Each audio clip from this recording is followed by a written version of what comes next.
विद्यार्थियों साथियों, आज हम बात करेंगे उग्र आदर्शवाद और उदार आदर्शवाद की तुलना। पिछली वीडियो में हमने आपको आदर्शवाद या प्रत्ययवाद का अभिप्राय, इसके मूल सिद्धांत और इसकी आलोचनाओं की बातें की थी, परंतु हमने देखा है कि ज्यादातर विद्यार्थी गलती कर बैठते हैं कि वास्तविक रूप में आदर्शवाद के मुख्यतः दो प्रकार होते हैं जिनको कि विद्यार्थी एक ही मान बैठते हैं। इसलिए हम आज इसके लिए अलग से वीडियो बना रहे हैं कि आदर्शवाद के वास्तविक रूप में दो प्रकार होते हैं जिन्हें कि उग्र आदर्शवाद और उदार आदर्शवाद कहा जाता है। क्या? उग्र आदर्शवाद और उदार आदर्शवाद कहा जाता है। इस आदर्शवाद को और भी नाम दिए गए हैं, ये भी ध्यान रखना है। जैसे इसे प्रत्ययवाद भी कहा जाता है, इसे विचारवाद भी कहा जाता है। ठीक है, अब सबसे पहले हम इसकी तुलना करें। तुलना के अंतर्गत दो बातें होंगी, समानताएं और असमानताएं। इससे पहले हम आपको एक बहुत महत्वपूर्ण बात बताने जा रहे हैं जो कि एग्जाम की दृष्टि से बहुत महत्वपूर्ण है। क्या? कि वास्तविक रूप में जो ये उग्र आदर्शवाद है, इस उग्र आदर्शवाद या प्रत्ययवाद को शुद्ध या पूर्ण प्रत्ययवाद भी कहा जाता है। ये बात आपको ध्यान में रखना है। क्या कहा जाता है? इसको शुद्ध या पूर्ण प्रत्ययवाद भी कहा जाता है। और इस उग्र प्रत्ययवाद के प्रतिनिधि विचारक है हीगल। अब ये जर्मनी के हैं, इसलिए इसे जर्मन प्रत्ययवाद भी कहा जाता है। क्या? जर्मन प्रत्ययवाद भी कहा जाता है। इसके प्रतिनिधि विचारक कौन है? हीगल है। किसके? उग्र आदर्शवाद या प्रत्ययवाद के। इसका दूसरा प्रकार क्या है? उदार आदर्शवाद। अब ध्यान दें, यहां भी उदार आदर्शवाद या प्रत्ययवाद को सापेक्ष प्रत्ययवाद भी कहा जाता है। क्या कहा जाता है? इसको सापेक्ष प्रत्ययवाद भी कहा जाता है। इसे ये ध्यान रखना है, उदार आदर्शवाद को सापेक्ष प्रत्ययवाद या आदर्शवाद भी कहा जाता है। और इसका प्रतिनिधि विचारक कौन है? हीगल है। हीगल कहाँ के हैं? ब्रिटेन के हैं, इसलिए इसे ब्रिटिश प्रत्ययवाद या ब्रिटिश आदर्शवाद भी कहा जाता है। ये बात आपको ध्यान में रखनी है। तो चलिए अब हम बात करते हैं आदर्शवाद के जो ये दो प्रकार हैं, उग्र आदर्शवाद और उदार आदर्शवाद। इन दोनों में क्या समानताएं हैं और क्या असमानताएं। वास्तविक रूप में यहाँ जब हम इन दोनों की समानताएं और असमानताओं की बात करते हैं तो विशेषकर यहाँ जो इसके प्रतिनिधि विचारक हैं, इसके हीगल और इसके ग्रीन, तो वास्तविक रूप में इनके विचारों के आधार पर ही हम इसकी समानताएं बताएंगे और असमानताएं बताएंगे। पुनः दोहरा रहा हूं, उग्र आदर्शवाद या उग्र प्रत्ययवादी विचारधारा का प्रतिनिधि विचारक कौन? हीगल। उदार आदर्शवाद या उदार प्रत्ययवाद विचारधारा का प्रतिनिधि विचारक कौन है? ग्रीन है। उग्र आदर्शवाद को ध्यान दें, जर्मन आदर्शवाद भी कहा जाता है। इसे अर्थात उदार आदर्शवाद को ब्रिटिश आदर्शवाद भी कहा जाता है। यह बात भी आपको ध्यान में रखना है। अगली बात, इसे पूर्ण या शुद्ध आदर्शवाद भी कहा जाता है। इसे अर्थात उदार आदर्शवाद को सापेक्ष आदर्शवाद या प्रत्ययवाद भी कहा जाता है। ये बात आपको ध्यान में रखनी है। ज्यादातर हमने देखा है कि चाहे स्नातक स्तर के विद्यार्थियों, स्नातकोत्तर स्तर के विद्यार्थियों या फिर किसी भी रूप में net, college lecturer, school lecturer की तैयारी करने वाले छात्र हों, विशेषकर इसमें गलती करते हैं कि वो आदर्शवाद को एक ही मान बैठते हैं और इसीलिए वहां जो बहुविकल्पी प्रश्न आते हैं उसमें गलती की जाती है। तो यहाँ आपको ध्यान रखना है कि वास्तव में सिर्फ दो प्रकार है, उग्र आदर्शवाद और उदार आदर्शवाद। अब यहाँ हम जो इसकी समानता और असमानताएं बताएंगे, यदि इन दोनों बातों का आप ठीक से समझ जाते हैं तो परीक्षा में किसी भी रूप में कैसा भी प्रश्न पूछा जाए आपका आंसर गलत नहीं हो सकता। और हमारा मुख्य जो लक्ष्य है वो यही है कि सभी विचारधाराओं को इस रूप में समझाएंगे कि किसी भी रूप में कैसा भी प्रश्न पूछा जाए आपका आंसर गलत नहीं होगा, बशर्ते कि आप जिस तरीके से हम समझा रहे हैं उस तरह से आप इसे समझें। तो सबसे पहले हम जब इसकी तुलना की बात करते हैं तो देखो, किसी का भी तुलनात्मक अध्ययन किया जाए तो इसके अंतर्गत तो मुख्य दो बातें होती हैं कि उसमें क्या समानता है और क्या असमानता है। तो सबसे पहले तो हमें देखेंगे उग्र आदर्शवाद और उदार आदर्शवाद में क्या समानता है, मतलब दोनों ने ऐसी कौन सी बातें कही है जो कि एक जैसी है। चलिए, सबसे पहली जो समानता है दोनों की वो क्या है, नंबर 1 बिंदु बनाइए, सृष्टि का मूल तत्व प्रत्यय है।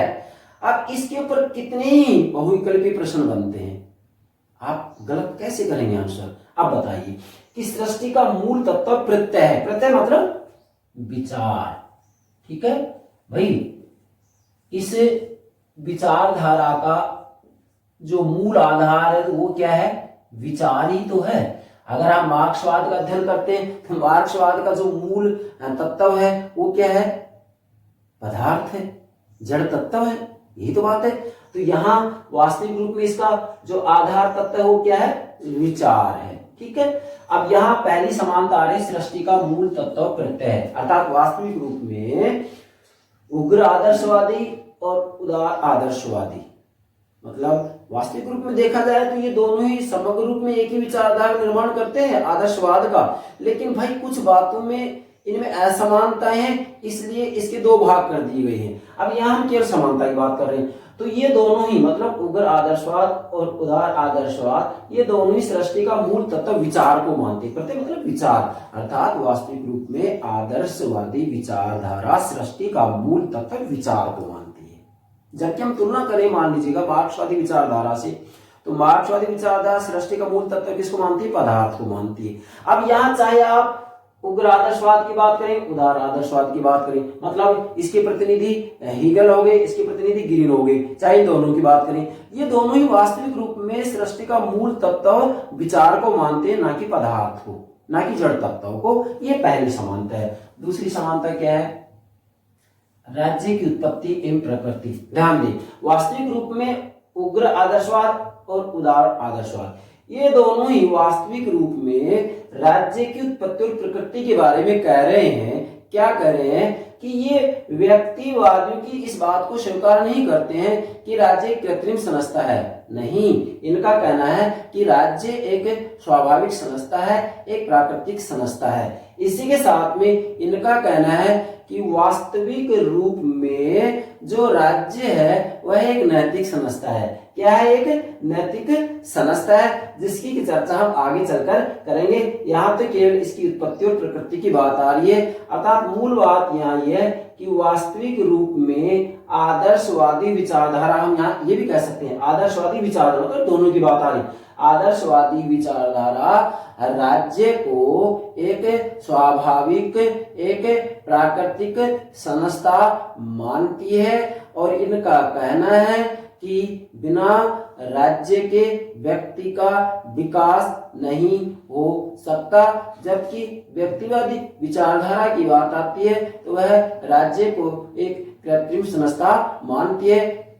इन्होंने ये बात स्वीकार नहीं की है, इसलिए यहाँ पर जो दूसरी समानता होगी राज्य की उत्पत्ति व प्रकृति संबंधी समानता था। दोनों के अंतर्गत ये बात समान है कि वास्तविक रूप में राज्य की जो उत्पत्ति हुई है वह स्वाभाविक रूप में हुई है और इसी के साथ में जो इसकी प्रकृति है वह प्रकृति क्या है, कृत्रिम नहीं है बल्कि प्राकृतिक है। ये बात आपको ध्यान में रखनी है। तीसरी समानता क्या है, राज्य का उद्देश्य नैतिक है।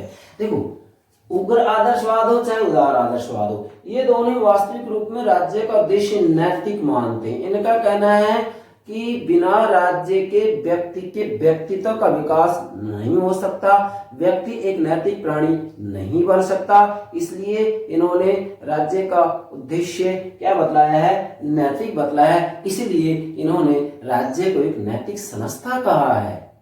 क्या कहा है, एक नैतिक संस्था कहा है। अब इसके ऊपर किसी भी रूप की परीक्षा में प्रश्न पूछा जा सकता है, यहाँ हमें प्रश्न बनाने की आवश्यकता नहीं है। हम ये कह रहे हैं कि किसी भी रूप में प्रश्न पूछा जाए आप उसका आंसर देंगे, बशर्ते कि इन बिंदुओं को समझेंगे।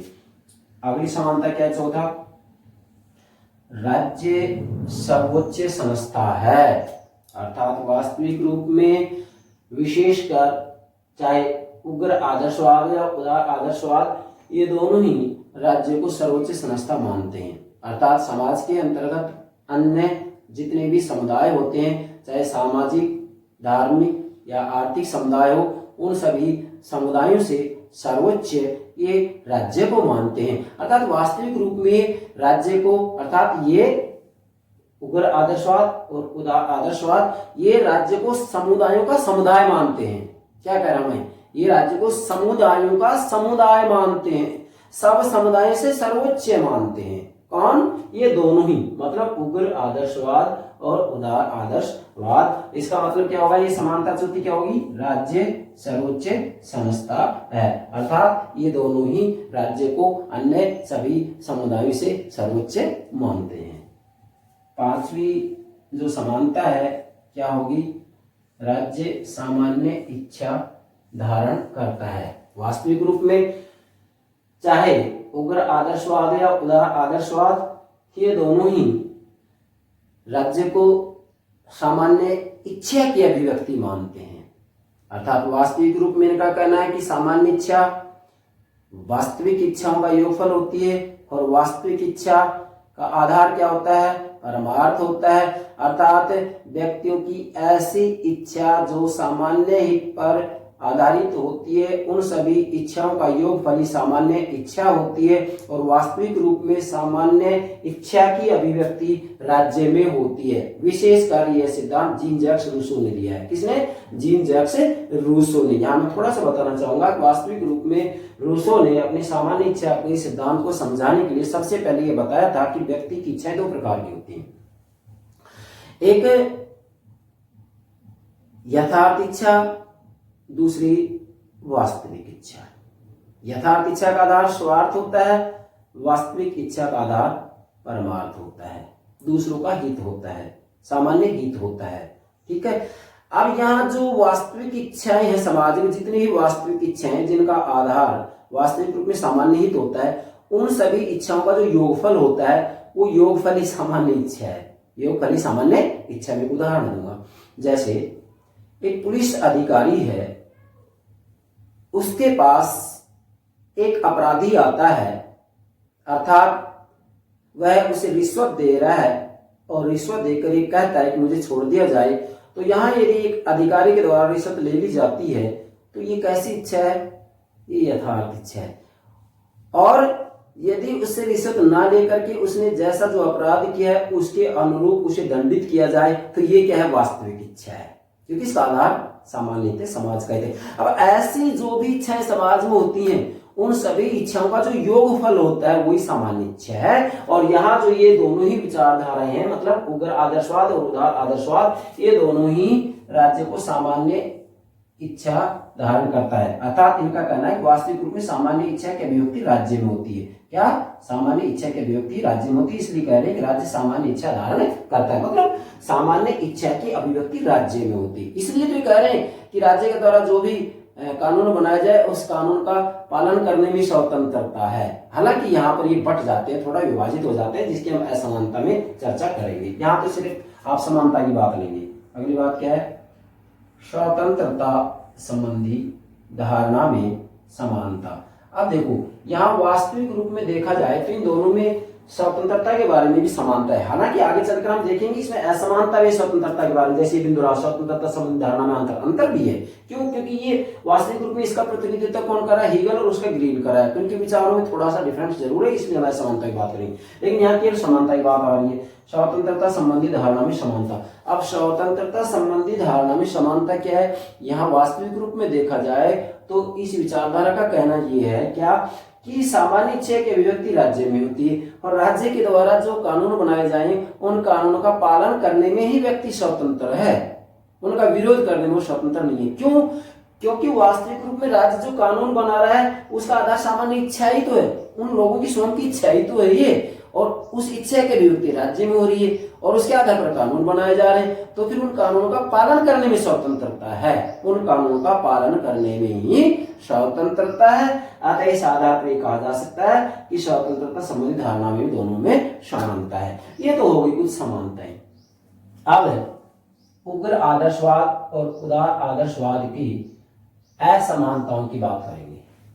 बहुत महत्वपूर्ण है, मूल जो हमारा मकसद है उसकी असमानताओं को समझाना है, क्योंकि कंपटीशन में किसी भी रूप में कोई प्रश्न पूछा जाता है तो असमानताओं के बारे में पूछा जाता है, चाहे बहुविकल्पीय प्रश्न पूछा जाए, अतिलघुरात्मक पूछा जाए। इसी के साथ में अगर निबंधात्मक प्रश्न की बात आती है तो फिर इसकी तुलना पूछी जा सकती है, जिसमें आपको समानता और असमानताएं दोनों बातों का उल्लेख करना होगा। चलिए, इसकी पहली जो असमानता है बहुत महत्वपूर्ण है, वो क्या है? साध्य व साधन का अंतर। बहुत महत्वपूर्ण है। क्या? साध्य व साधन का अंतर। क्या आपके दिमाग में कोई विचार आ रहा है कि साध्य व साधन का अंतर क्या हो सकता है? हमने पिछली वीडियो में जब आदर्शवाद के मूल सिद्धांत समझाए थे तो वहां पर इसका जिक्र अवश्य किया था। ठीक है, नहीं होगा ध्यान। चलिए, साध्य व साधन का अंतर क्या है? देखो, जो ये उग्र आदर्शवाद है जिसका प्रतिनिधित्व कौन कर रहे हैं? हीगल। अर्थात उग्र आदर्शवाद वास्तविक रूप में व्यक्ति को साधन मानता है और राज्य को साध्य मानता है, जबकि उदार आदर्शवाद जिसका प्रतिनिधित्व कौन कर रहे हैं? ग्रीन कर रहे हैं, थॉमस ग्रीन कर रहे हैं, और ग्रीन वास्तविक रूप में व्यक्ति को क्या मानते हैं? साध्य मानते हैं, और राज्य को क्या मानते हैं? साधन मानते हैं। राज्य क्या मानते हैं? ये साधन मानते हैं। तो ये अंतर हो गया क्या? साध्य व साधन का अंतर। मतलब इन दोनों में डिफरेंस है कि यहाँ पर व्यक्ति को साध्य माना जा रहा है, साधन माना जा रहा है, राज्य को साध्य माना जा रहा है या साधन माना जा रहा है। इसलिए आपका बिंदु क्या बन जाएगा? साध्य व साधन का अंतर। क्लियर होगा? पुनः दोहरा रहा हूं। उदार आदर्शवाद व्यक्ति को क्या मानता है? साध्य मानता है, राज्य को साधन मानता है, और उग्र आदर्शवाद व्यक्ति को क्या मानता है? साधन मानता है, राज्य क्या मानता है? साध्य मानता है। ये बात आपको ध्यान में रखनी है। मतलब कहने का भावार्थ ये, यहाँ पर इनका कहना तो ये है कि अगर सरकार के द्वारा किसी भी रूप में कोई गलत कानून बनाया जाता है तो व्यक्ति उसका विरोध कर सकते हैं, लेकिन यहाँ ये कह रहे हैं उसका विरोध नहीं कर सकते। तो इसलिए अब इसके लिए अलग से बिंदु भी हम बनाएंगे, लेकिन यहाँ तो आप ये ध्यान रखेंगे कि वास्तविक रूप में यहाँ ये उदार आदर्शवादी व्यक्ति को साध्य मानते हैं, साधन मानते हैं, इधर ये व्यक्ति को साध्य मानते हैं या साधन मानते हैं, ये राज्य को साध्य मानते हैं साधन, ये राज्य को साध्य मानते हैं या साधन। ये बिंदु क्लियर हो गया। अर्थात साध्य व साधन का अंतर। दूसरा अंतर क्या है? राज्य और नैतिकता के संबंध के बारे में भी अंतर है। उग्र आदर्शवादियों का कहना है कि वास्तविक रूप में नैतिकता का आधार स्वयं राज्य है, इसलिए राज्य के द्वारा जो भी कानून बनाया जाता है उसका पालन करने में ही व्यक्ति की भलाई है, चाहे वो कानून गलत ही क्यों ना हो। क्योंकि उनका कहना है कि वास्तविक रूप में राज्य कभी गलत हो ही नहीं सकता। अर्थात उन्होंने कहा है कि वास्तविक रूप में नैतिकता का जो स्रोत है वह वास्तविक रूप में स्वयं राज्य ही है। ठीक है, जबकि उदार आदर्शवादियों का क्या कहना है? इनका कहना है कि नहीं, वास्तविक रूप में राज्य की नैतिकता और व्यक्ति की नैतिकता बिल्कुल अलग अलग बातें हैं। इसलिए यह भी तो हो सकता है कि राज्य के द्वारा यदि गलत रूप में कोई कानून बनाए जाए तो उनका विरोध किया जाना अति आवश्यक है।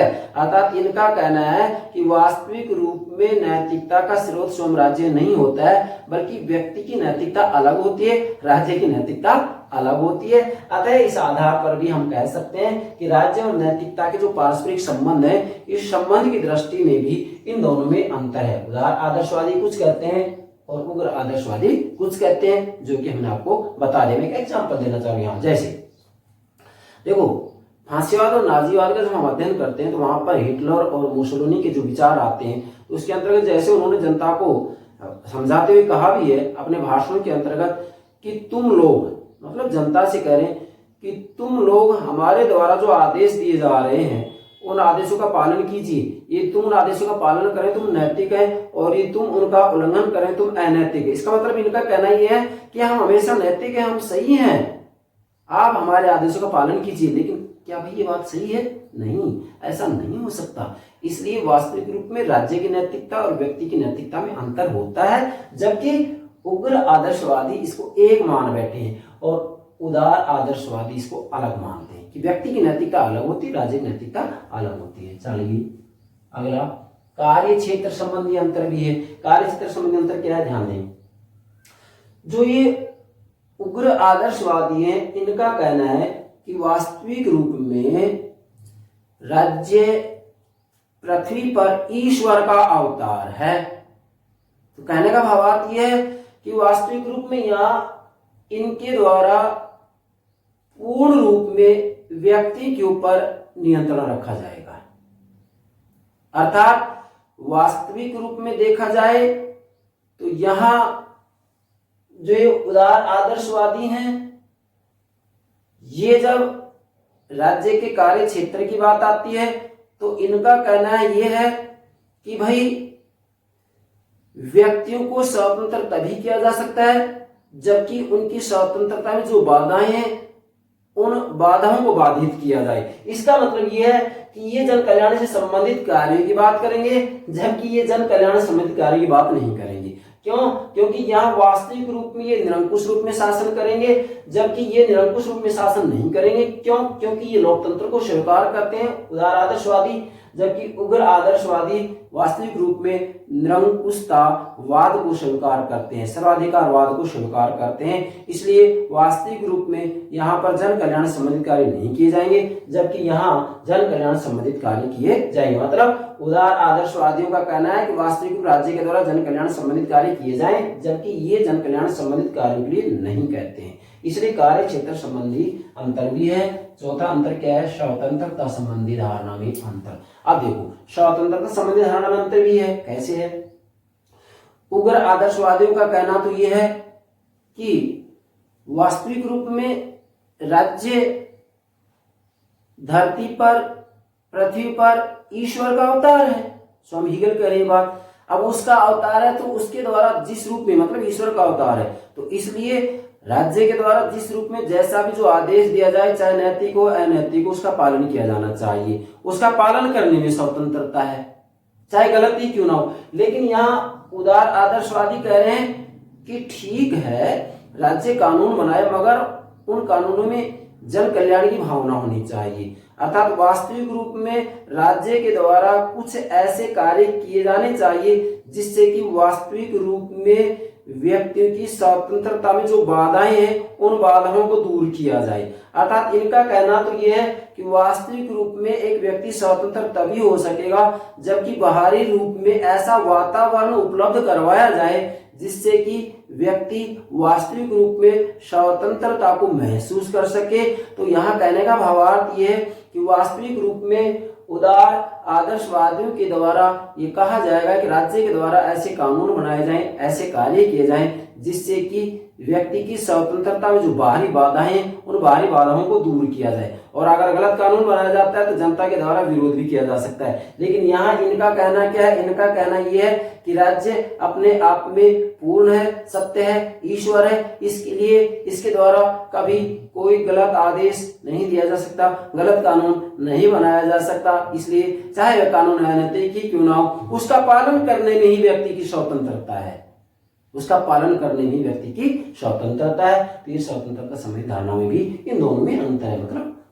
उग्र आदर्शवाद और उदार आदर्शवाद। फिर कह रहा हूं इसका प्रतिनिधि विचारक कौन है? हीगल है, जो कि वास्तविक रूप में एक निरंकुशतावादी विचारधारा के समर्थक थे। और इसके प्रतिनिधि विचारक कौन है? हीगल है, जो कि इसके प्रतिनिधि विचारक कौन है? ग्रीन है, टीएच ग्रीन, थॉमस हिल ग्रीन है। ग्रीन जो कि वास्तविक रूप में लोकतंत्र के समर्थक है। ये बात आपको ध्यान में रखनी है। पांचवा, राज्य की इच्छा संबंधी अंतर। क्या? राज्य की इच्छा संबंधी अंतर।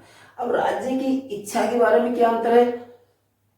वास्तविक रूप में उग्र आदर्शवादी राज्य की इच्छा के बारे में कह रहे हैं कि यहाँ जो इनकी इच्छा होगी, मतलब राज्य की जो इच्छा होगी, वो इच्छा ये है कि पूर्ण रूप में जनता पर नियंत्रण हो। अर्थात यहाँ जो राज्य होगा वह निरंकुश होगा, सर्वोच्च होगा, इसी के साथ में पूर्ण रूप में संप्रभु होगा।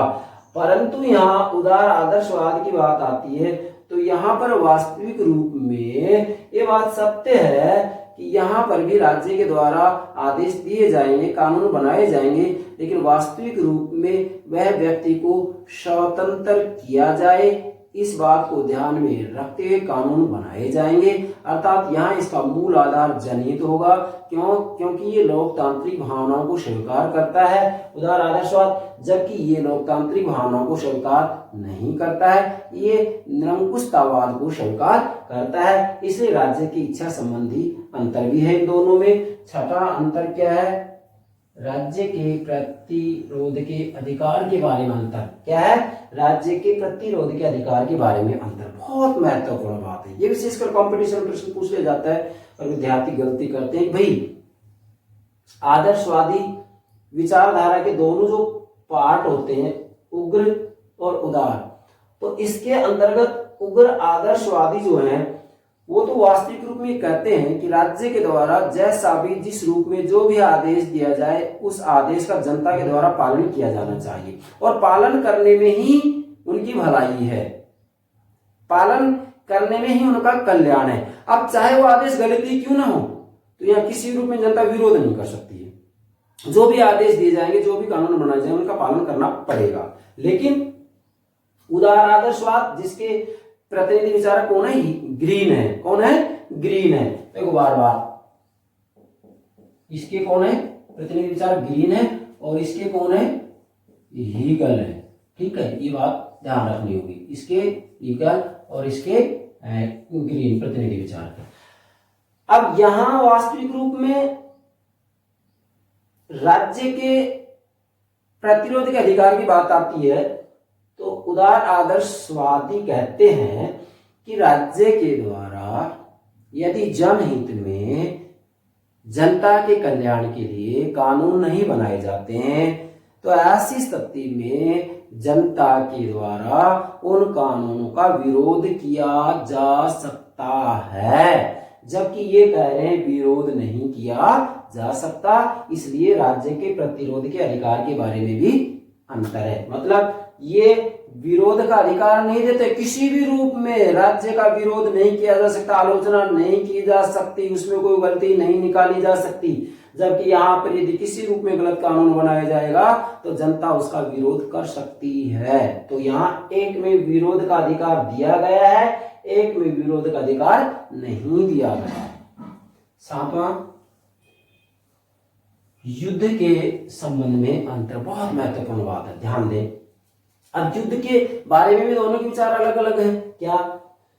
उग्र आदर्शवाद जिसमें विशेषकर हीगल की बात करेंगे हम, इनका कहना है कि युद्ध होना बहुत जरूरी है। इनका कहना है कि जब समाज में लंबे समय तक शांति रहती है, संघर्ष नहीं होता है, तो ऐसी स्थिति में समाज में गंदगी फैल जाती है। तो इनका कहना है कि युद्ध होना अति आवश्यक है, जिससे कि समाज में जो गंदगी फैली हुई है उस गंदगी की सफाई हो सके।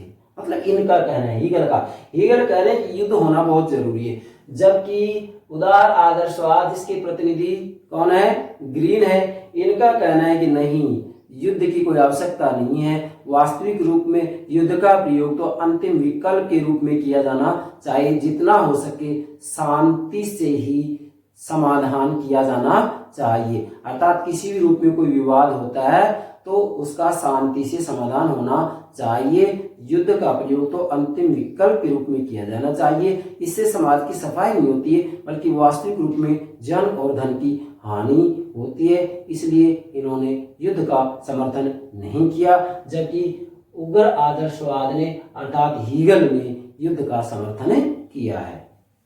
अगली बात आप बिंदु नोट करें, अंतरराष्ट्रवाद संबंधी अंतर। अब यहाँ ये बात तो क्लियर हुई नहीं है।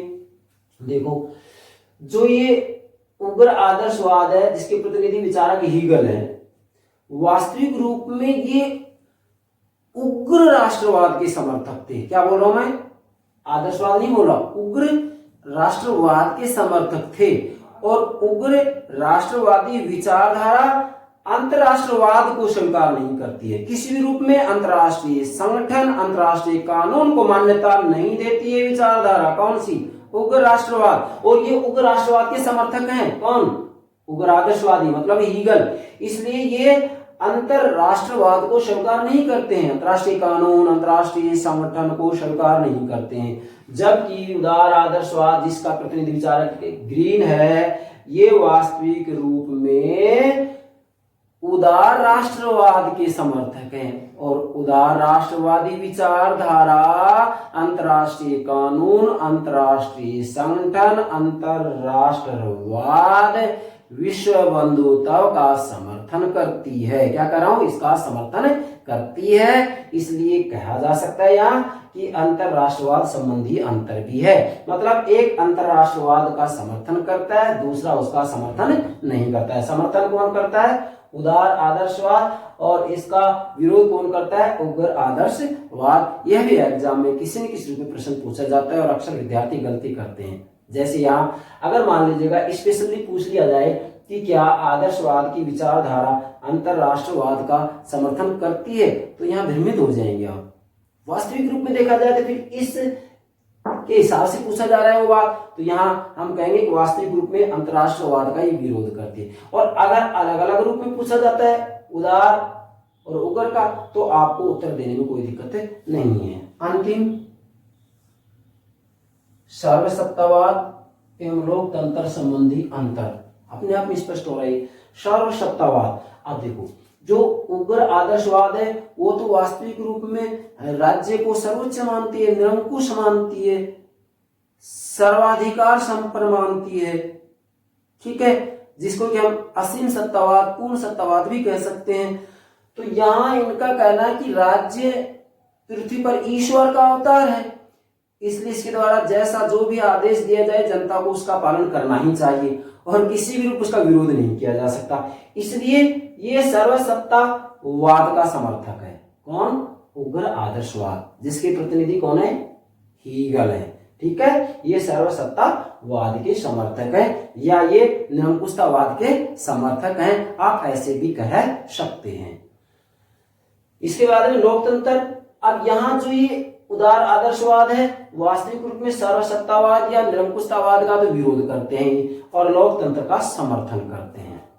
क्या करते हैं, लोकतंत्र का समर्थन करते हैं। लोकतंत्र का समर्थन करना पड़ेगा इन्हें। क्यों करना पड़ेगा, क्योंकि इन्होंने व्यक्ति को अपने आप में साध्य मान लिया है और राज्य को साधन बना दिया है, जबकि ये वास्तविक रूप में सर्वसत्ताधिकारवाद का या सर्वसत्तावाद का समर्थन क्यों करेंगे, क्यों, क्योंकि उन्होंने राज्य को अपने आप में क्या बना दिया है, साध्य, व्यक्ति को साधन बना दिया है, व्यक्ति को साधन बना दिया है। इसलिए उग्र आदर्शवाद सर्वसत्तावाद का समर्थक है और उदार आदर्शवाद लोकतंत्र का समर्थक है। ये हो गया इसकी असमानता। अब देखिए भाई, वास्तव में उग्र आदर्शवाद और उदार आदर्शवाद की समानता देख ली, असमानता देख ली। अब इसकी तुलना करने के बाद में इन दोनों में श्रेष्ठ कौन है, यहां पर ये प्रश्न बन रहा है, श्रेष्ठ कौन है। तो इसके विचारों के आधार पर हम कह सकते हैं श्रेष्ठ यही है, उदार आदर्शवाद। क्यों, क्योंकि ये अंतरराष्ट्रीय कानून, अंतरराष्ट्रीय संगठन, अंतरराष्ट्रवाद का समर्थन कर रहा है, लोकतंत्र का समर्थन कर रहा है और व्यक्ति को साध्य मान रहा है, राज्य को साधन मान रहा है। होता भी यही है, व्यक्ति अपने आप में साध्य है, किसी का साधन नहीं है। समाज की स्थापना हमने हमारे लिए की है, राज्य की स्थापना हमने हमारे लिए की है। मतलब व्यक्तियों का अहित किसी भी सूरत में बर्दाश्त नहीं किया जा सकता। अगर किसी भी कानून के द्वारा, किसी भी नियम, प्रथा, रीति रिवाज के द्वारा यदि व्यक्ति का अहित होता है तो ऐसे रीति रिवाज, परंपरा, प्रथा, कानून को समाप्त किया जा सकता है, लेकिन व्यक्ति का अहित किसी भी सूरत पर नहीं होने दिया जाएगा। इसका ये समर्थन करते हैं कौन, उदार आदर्शवाद, अर्थात विशेषकर इसके प्रति विचारक है ग्रीन है। तो इसका मतलब इन दोनों की जब तुलना की जाए तो श्रेष्ठ कौन होगा, उदार आदर्शवाद, ये नंबर 1 पर आएगी। मतलब ये श्रेष्ठ विचारधारा है, दोनों की तुलना करते हैं हम, ठीक है। बात आप इसके आधार पर देख भी सकते हैं कि इन दोनों में वास्तविक रूप में नैतिकता की बातें कौन कर रहा है, लोकतंत्र की बातें कौन कर रहा है, वास्तविक रूप में व्यक्ति को साध्य कौन मान रहा है, अंतर्राष्ट्रीय कानून के समर्थन की बात कौन कर रहा है, उदार राष्ट्रवाद की बात कौन कर रहा है, अंतर्राष्ट्रीय संगठन की बात कौन कर रहा है, विश्व बंधुता की बात कौन कर रहा है, तो उसकी बात ये उदार आदर्शवादी कर रहे हैं, इसलिए भाई श्रेष्ठ ये होंगे ही होंगे। ठीक है, ये इतने श्रेष्ठ नहीं है। कौन? उग्र आदर्शवाद। तो यहाँ इस तरीके से भी कोई प्रश्न पूछा जा सकता है, आपका आंसर गलत नहीं होना चाहिए। इसके लिए हमने नीचे नोट भी कर दिया है क्या, कि आधुनिक युग की दृष्टि से ग्रीन का दर्शन, क्या किसका? ग्रीन का दर्शन अधिक व्यवहारिक एवं उपयोगी है। आपके सामने है, व्यवहारिक एवं उपयोगी है। यह हीगल की तुलना में अधिक मान्य है। मतलब वास्तविक रूप में जो ये उदार आदर्शवाद है वो इसकी तुलना में अधिक मान्य है, उत्तम है, श्रेष्ठ है, इससे अच्छा है। ठीक है, अब इसके लिए हम अंत में एक बात और बताने जा रहे हैं निष्कर्ष रूप में। हालांकि इसकी चर्चा इसमें कर दी है हमने, लेकिन फिर भी अलग से 2 बिंदु बना सकते हैं। आप देखो, जो ये उग्र आदर्शवाद है इसका प्रतिनिधि विचारक कौन है? हीगल है। ध्यान रखेंगे, कौन है? हीगल है। अब यहां जो ये उग्र आदर्शवादी विचारधारा है वो वास्तव में निरंकुशतावादी विचारधारा है। नोट कीजिएगा, क्या कहलाएगी ये? निरंकुशतावादी विचारधारा है वास्तविक रूप में। क्यों? क्योंकि ये राज्य के बारे में कह रही, राज्य पृथ्वी पर ईश्वर का अवतार है, ईश्वर का अवतार है, तो इसके द्वारा जो भी आदेश दिया जाएगा उसका पालन करना पड़ेगा। जनता उसका विरोध नहीं कर सकती है, विरोध नहीं कर सकती है। ठीक है, और इसके प्रतिनिधि विचारक कौन हो गए? हीगल हो गए। अब इससे संबंधित प्रश्न किसी भी पूछे, आपका आंसर गलत नहीं होगा। दूसरा क्या है? ध्यान दें, लोकतांत्रिक विचारधारा। अब जो उदार आदर्शवाद है वास्तविक रूप में ये कैसी विचारधारा है? लोकतांत्रिक विचारधारा है। क्यों? क्योंकि लोकतंत्र का समर्थन करती है। और ये किसका समर्थन करती है? निरंकुशतावाद का या सर्वसत्तावाद का। इसलिए जो उदार आदर्शवाद है वो क्या है? लोकतांत्रिक विचारधारा है। क्या है? लोकतांत्रिक विचारधारा है। और इसका जो वास्तविक रूप में प्रतिनिधित्व होता है किस विचारक में होता है? ग्रीन में होता है। इसलिए इसका प्रतिनिधि विचारक ग्रीन को माना गया है और इसका प्रतिनिधि विचारक हीगल को माना गया है। ये बात भी आपको ध्यान में रखनी है। अंत में फिर दोहरा रहा हूं एक बार कि वास्तविक रूप में आधुनिक समय में उदार आदर्शवाद उग्र आदर्शवाद की तुलना में अधिक व्यवहारिक और उपयोगी है, मान्य विचारधारा है, श्रेष्ठ विचारधारा है, उत्तम विचारधारा है। क्यों? क्योंकि इसके द्वारा मतलब उदार आदर्शवाद के द्वारा लोकतंत्र का समर्थन किया गया है, अंतर्राष्ट्रीय कानून का समर्थन किया गया है, अंतर्राष्ट्रवाद का समर्थन किया गया है, अंतर्राष्ट्रीय संगठन का समर्थन किया गया है, विश्व बंधुता की भावना का समर्थन किया गया है, शांति की बात की गई है, युद्ध को स्वीकार नहीं किया गया है और इसी के साथ में व्यक्ति को इन्होंने साध्य माना है, राज्य को साधन माना है और वह विचारधारा सर्वश्रेष्ठ विचारधारा होगी, चाहे कोई भी क्यों ना हो। जो व्यक्ति को अपने आप में साध्य मानती है वो विचारधारा उस विचारधारा से श्रेष्ठ होगी जो विचारधारा व्यक्ति को साधन मानती है। क्यों? क्योंकि व्यक्ति किसी भी सूरत पर किसी का साधन नहीं हो सकता। समाज की स्थापना हमने हमारे लिए की है, राज्य की स्थापना हमने व्यक्तियों ने हमारे लिए की है। तो हम समाज और राज्य के उपकरण नहीं है, हम उसके साधन नहीं है, बल्कि समाज और राज्य हमारा साधन है। हमने हमारे हित के लिए उनकी स्थापना की है, इसलिए हम अपने आप में साध्य हैं, हम किसी के साधन नहीं है। इसलिए अंत में बहुत महत्वपूर्ण कोटेशन कह रहा हूं जिसकी चर्चा इमैनुअल कांट ने भी की है कि व्यक्ति होने के नाते ही सम्मान के योग्य है, इसलिए इसे किसी भी सांसारिक साधन से नहीं तोला जा सकता। क्यों? क्योंकि व्यक्ति होने के नाते ही गरिमा से संपन्न है। क्या कह रहा हूं? व्यक्ति होने के नाते ही गरिमा से संपन्न है, इसलिए इसे किसी सांसारिक साधन से नहीं तोला जा सकता। और ऐसी बातें उदार आदर्शवादी ने की है, इसलिए हम कह सकते हैं कि उग्र आदर्शवाद के वनिष्ठ उदार आदर्शवाद एक श्रेष्ठ विचारधारा है। यह हो गया उग्र आदर्शवाद और उदार आदर्शवाद की तुलना, जिसमें हमने समानताएं बताई हैं, असमानताएं बताई हैं। तो प्रयाणशील प्यारे विद्यार्थियों, इसमें किसी भी रूप में कैसा भी प्रश्न पूछा जाए आपका आंसर गलत नहीं होगा, बशर्ते कि जिस रूप में हमने आपको समझाया है उस रूप में आपने इसे समझा है। तो प्लीज हमारे YouTube चैनल से आप जुड़े रहें, इसके लिए हमारे YouTube चैनल को सब्सक्राइब अवश्य कीजिएगा, इसी के साथ में हमारी वीडियो को लाइक कीजिएगा, शेयर कीजिएगा। Thank you very much.